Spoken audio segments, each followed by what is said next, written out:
Mythicotainment, Mythological and Divine Episodes। हमारे channel मायथिकोटेनमेंट पर आप सभी दर्शकों का हार्दिक स्वागत है। इस चैनल का मुख्य उद्देश्य है आध्यात्मिक ज्ञान को हम सभी के रोजमर्रा के जीवन से जोड़ना, ताकि हम सभी इस जीवन और मृत्यु के बंधन को और पावन बना सकें और अपने जीवन के मूल लक्ष्य को समझ सकें। चलिए, आज से हम इस चैनल पर अध्यात्म की एक ऐसी यात्रा का आरंभ करेंगे जिसकी साक्षी स्वयं भगवान होंगे। इस यात्रा की शुरुआत हम सभी भगवद गीता के संक्षिप्त विवरण से करेंगे।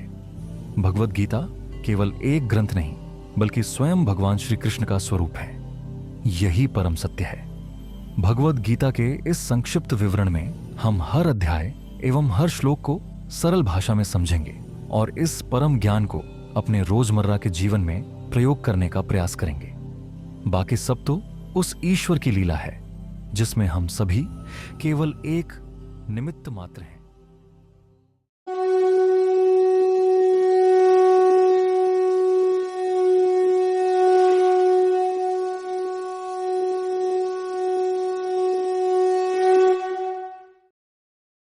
भगवद गीता या भगवान का गीत महाभारत के महाकाव्य युद्ध की दहलीज पर भगवान श्री कृष्ण द्वारा अर्जुन को बताया गया था। कुरुक्षेत्र के युद्ध के मैदान पर दो चचेरे भाइयों कौरवों और पांडवों के बीच एक निर्णायक युद्ध शुरू होने वाला था। इस तरह के एक विशाल युद्ध के कारणों का विस्तृत विवरण परिचय भगवद गीता की स्थापना के अंतर्गत दिया गया है। भगवद गीता मुख्य रूप से भगवान श्री कृष्ण और अर्जुन के बीच एक वार्तालाप है। हालांकि पहला अध्याय राजा धृतराष्ट्र और उनके मंत्री संजय के बीच एक संवाद से शुरू होता है। धृतराष्ट्र अंधे होने के कारण हस्तिनापुर में अपने महल से बाहर नहीं जा सकते थे, लेकिन युद्ध के मैदान में चल रही घटनाओं को जानने के लिए उत्सुक थे। संजय महाकाव्य महाभारत और कई अन्य हिंदू धर्म ग्रंथों के लेखक अर्षि वेद व्यास के शिष्य थे। अर्षि वेद व्यास के पास दूर के स्थानों में होने वाली घटनाओं को देखने और सुनने की एक रहस्यमयी क्षमता थी। उन्होंने संजय को दूर की दृष्टि की चमत्कारी शक्ति प्रदान की थी।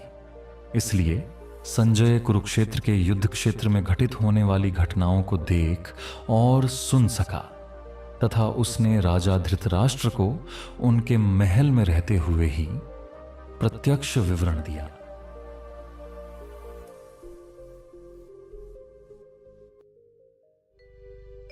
श्रीमद् भगवद गीता अध्याय 1 श्लोक 3।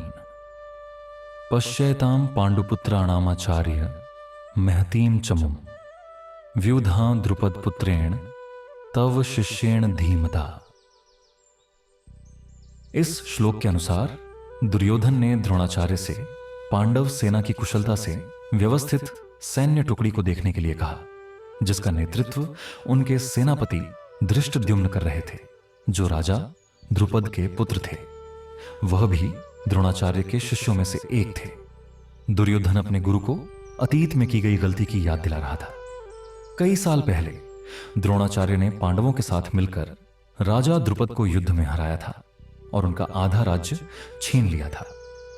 अपनी हार का बदला लेने के लिए द्रुपद ने पुत्र प्राप्ति के लिए एक यज्ञ किया। उस यज्ञ से धृष्टद्युम्न का जन्म हुआ, जिसे वरदान मिला था कि वह भविष्य में द्रोणाचार्य को मार देगा। हालांकि द्रोणाचार्य को पता था, लेकिन जब उनसे धृष्टद्युम्न के सैन्य प्रशिक्षण के लिए संपर्क किया गया तो उन्होंने बहुत विनम्रता से स्वीकार कर लिया और अपने शिष्य को निष्पक्ष रूप से अपना सारा ज्ञान प्रदान किया। दुर्योधन द्रोणाचार्य को याद दिला रहा था कि भले ही धृष्टद्युम्न उनका शिष्य था, लेकिन वह द्रुपद का पुत्र भी था, जिसे उन्हें मारने का वरदान प्राप्त था। वह यह सुनिश्चित करना चाहता था कि अतीत की तरह अब जब वे युद्ध के मैदान में थे तो द्रोणाचार्य अपने शिष्यों के प्रति नरम न हो जाएं।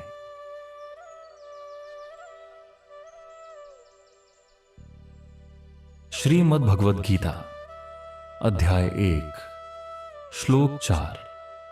अत्र शूरा महेश्वासा भीमार्जुन समायुधे युयुद्धानो विराटश्च द्रुपदश्च महारथ। इस श्लोक में दुर्योधन पांडव सेना में कुछ योद्धाओं की वीरता को स्वीकार करता है जो भीम और अर्जुन की तरह ही दुर्जेय हैं। वह युयुधान, सत्यकी, राजा विराट और राजा द्रुपद का उल्लेख करता है जिससे उनकी महत्वपूर्ण युद्ध क्षमता के बारे में उसकी जानकारी का पता चलता है।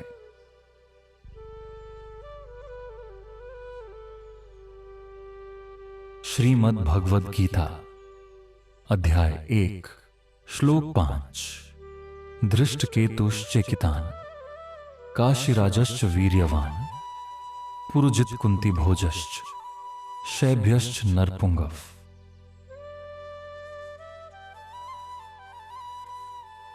इस श्लोक में दुर्योधन अपने गुरु द्रोणाचार्य को कुरुक्षेत्र के युद्ध के मैदान में पांडव सेना में मौजूद बहादुर योद्धाओं का वर्णन करना जारी रखता है।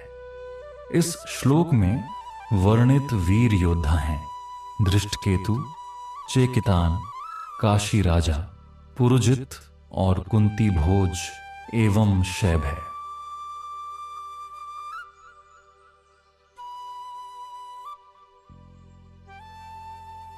श्रीमद् भगवद गीता अध्याय 1 श्लोक 6 युद्धमन्युश्च विक्रांत उत्तमौजाश्च वीर्यवान् सौभद्रो द्रौपदेयाश्च सर्व एव महारथा।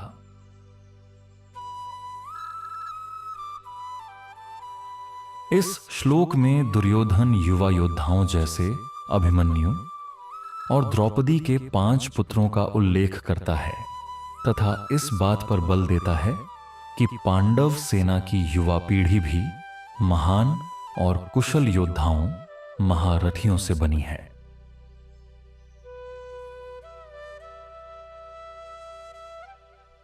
ये सभी श्लोक दुर्योधन के जातीय विश्वास और चिंता को महत्व देते हैं क्योंकि वह अपनी संख्यावादी और राजनीतिक ताकत के बावजूद अपने कुलीन विरोधी दुर्जेय योद्धाओं को पहचानते हैं। तो दर्शकों, यह था श्रीमद् भगवद गीता के अध्याय 1 के श्लोक 3, 4, 5 एवं 6 का संक्षिप्त विवरण। प्रत्येक अध्याय से हमें कुछ नया जानने को मिलेगा और इन्हीं शिक्षाओं को हम अपने जीवन में अपनाकर अपने जीवन के लक्ष्य को समझ सकेंगे तथा मानवता को आध्यात्म से जोड़ सकेंगे। यही थी मायथिकोटेनमेंट चैनल की तरफ से एक छोटी सी पेशकश। अगर पसंद आए तो अपने विचार हमारे साथ कमेंट में साझा करें। धन्यवाद। राधे कृष्णा।